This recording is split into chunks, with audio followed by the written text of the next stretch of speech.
شباب تعالوا هنا يا شباب، ما عدا سعد خالد التغطية الإعلامية عندكم انتم قدام بس، وللباقي محتاجينكم هنا تدخلون جنبي.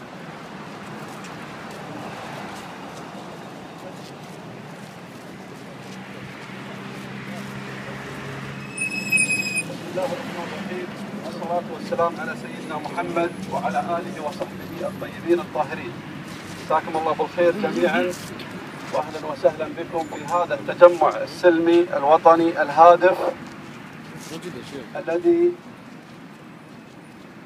كلنا جميعا نحس بهذا الحس الوطني لما تتعرض له بلدنا من هذه الأحداث الوطنية على الساحة المحلية. اخواننا، من حقنا ان نتجمع، ومن حقنا ان نعبر عن راينا، ومن حقنا ان ندافع عن بلدنا ومقدراتنا ودستورنا. التهم على الناس بدون دليل وبدون سند قانوني. يا اخواني، هذا تجمعنا هذه بدايه جميله وبدايه انطلاق، فجميع الحراكات تبدا بجماعات بسيطه وثم تنمو حتى تتكاثر، مثل ما قال اخوي اسامه المناور. بدأت في عدد بسيط ومن ثم أعداد كبيرة لم تصمد أمام الحكومة في إسقاط المجلس أو إسقاط رئيس الحكومة الماضية. إحنا يا إخوان هذا تجمعنا ليس بصدد أن نقوم بضرر أحد من الناس أو نلحق الضرر بالغير أو تعطيل مصالح الناس، إنما هذا تجمعنا لتوصيل رسالة إلى من يهمه الأمر بأن الشعب الكويتي لا يرضى بأي شكل من الأشكال عما حصل في الفترة الماضية من انتهاك للدستور والقانون. وذلك يا إخواني إحنا في هذا التجمع والتجمعات الأخرى المطالبة هي في إسقاط مجلس الصوت الواحد اللي لا يمثل الشعب الكويتي بأي شكل من الأشكال اللي سوقت له الحكومة عبر وسائلها المتعددة من إعلام ومن صحف ومن التواصل الاجتماعي إلى غيره بإنجاح هذا المجلس. ولكن للأسف الجميع عرف بأن هذا المجلس لم تشارك في أغلبية الشعب الكبير، وإنما كان فئة قليلة بسيطة لا تتعدى 25 أو 26 بالنسبة المئوية من الشعب الكويتي. وهذا إن دل يا أخواني فيدل المجلس من بدايته مجلس ساقط، وعلى الحكومة وعلى الإخوان في الحراك والمنظمات التي تطالب الحكومة في إسقاط هذا المجلس أن تستمر في مطالبتها حتى يسقط هذا المجلس اللي ما يمثل أي شعب أو ما يمثل أي شخص من الأشخاص الكويتيين. وإحنا كذلك ما نفتخر أن هذا المجلس يمثلنا، لأن هذا المجلس ليس فيه الطوائف الكويتيين، لأن القبائل والطوائف الأخرى كما تعلمون قامت بمقاطعة هذا المجلس، والكويت قائمة على قبائل وقائمة على طوائف كبيرة، فإذا مثل الفئة القليلة الفئة الكبيرة فهذا انتقاص من حق الفئات الكبيرة اللي كانت لها مكانة بالمجتمع ولكن لها تاريخ كبير. خاصة يا أخواني إحنا كقبيلتنا لها تاريخ كبير في الماضي بالوقوف مع حكام الكويت وإعادة لهم الحكم في العصور الماضية،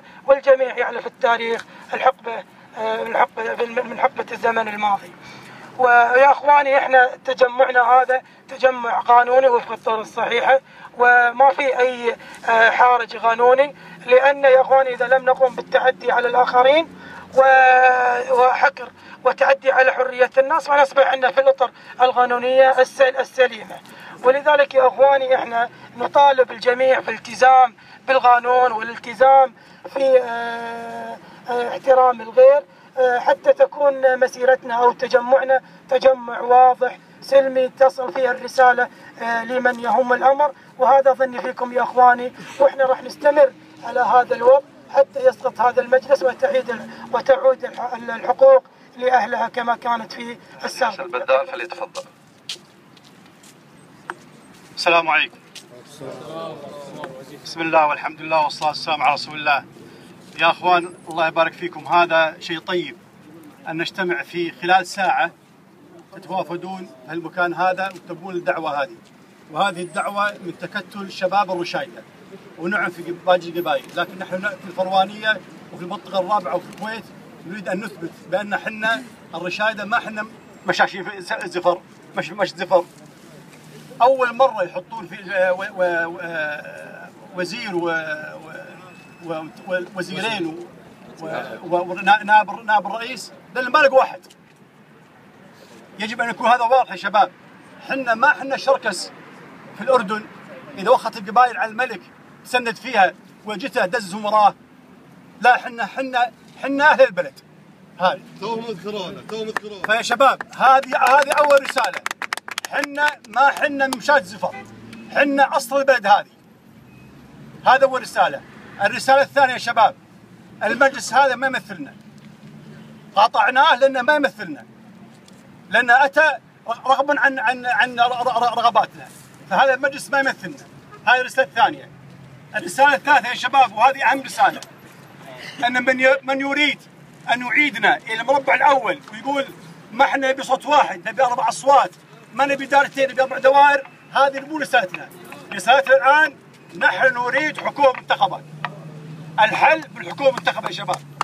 بدون حكومة منتخبة سوف نعود إلى المربع الأول. لو عادوا 4 أصوات راح نرجع نفس الشيء. إذا الشعب كسب الأغلبية راح يحلون ثاني يوم، وإذا الحكومة كسبت الأغلبية راح تمشي كل ما تريد. هذا ما هو حل. الحل ويجب أن تكون مطالبنا ليس أقل من حكومة منتخبة.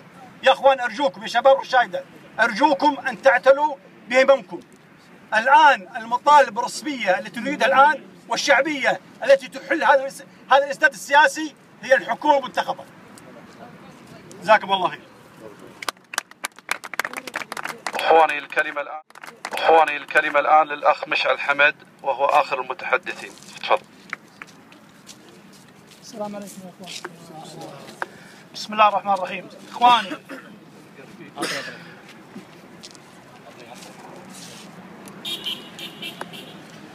اخواني اول شيء اشكركم على التواجد، ويجب ان يستمر هذا الحراك لحين اسقاط مجلس الصوت الواحد الذي لا يمثل الشعب الكويتي. اخواني امر سيء ان تسلب حقوقنا، لكن ما هو اسوأ عدم المطالبة في حقوقنا. لذلك يجب أن يستمر هذا الحراك لحين تحقيق مطالب الأمة. أنا أأكد على كلام أخوي أبو عبد العزيز. نعم يجب أن نطالب في حكومة منتخبة. صارنا 50 سنة والاعتداء مستمر على الدستور. يحل مجلس ويعلق مجلس وعايشين فيها المشاكل. نعتقد الحل الوحيد والحل الجذري في الحكومة المنتخبة، ويجب أن يستمر هذا الحراك ولن نتوقف عند والله نخلي مشكلتنا يعني محصورة في عملية الصوت وال4 أصوات. يجب أن نستمر إلى أن تتحقق مطالب الأمة. مرة أخرى أشكر تواجدكم وما أحب أطيل. والله الكويتي بدهم معذور، الكويتي بدهم معذور، داسوا في بطن الدستور، داسوا في بطن الدستور، داسوا في بطن الدستور، داسوا في بطن الدستور. حنا الشعب وحنا السور، حنا الشعب وحنا السور، حنا الشعب وحنا السور، حنا الشعب وحنا السور، وحنا سكور الكهرباء. واحد واحد واحد، ما نبي صوت واحد. واحد واحد واحد، واحد واحد واحد، واحد واحد واحد، ما نبي صوت واحد.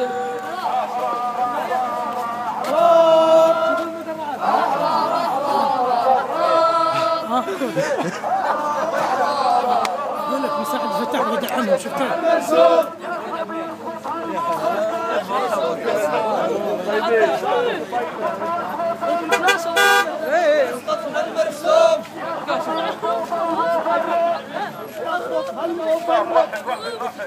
الشعب يريد الصوت المرسوم.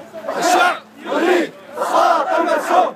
الشعب يريد الصوت المرسوم. الشعب يريد الصوت المرسوم. الشعب يريد الصوت المرسوم. الشعب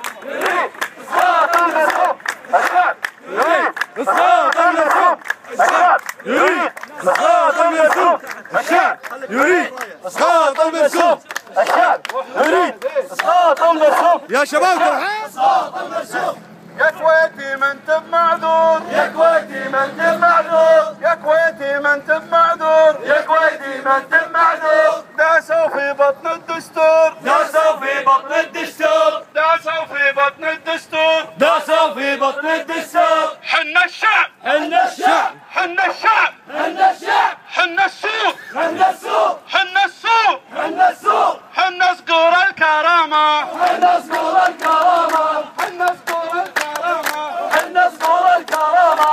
يا كويتي ما انت بمعذور، يا كويتي ما انت معذور، يا كويتي ما انت بمعذور، يا كويتي ما انت معذور. داسوا في بطن الدستور، داسوا في بطن الدستور، داسوا في بطن الدستور، داسوا في بطن الدستور. حنا الشعب، حنا الشعب،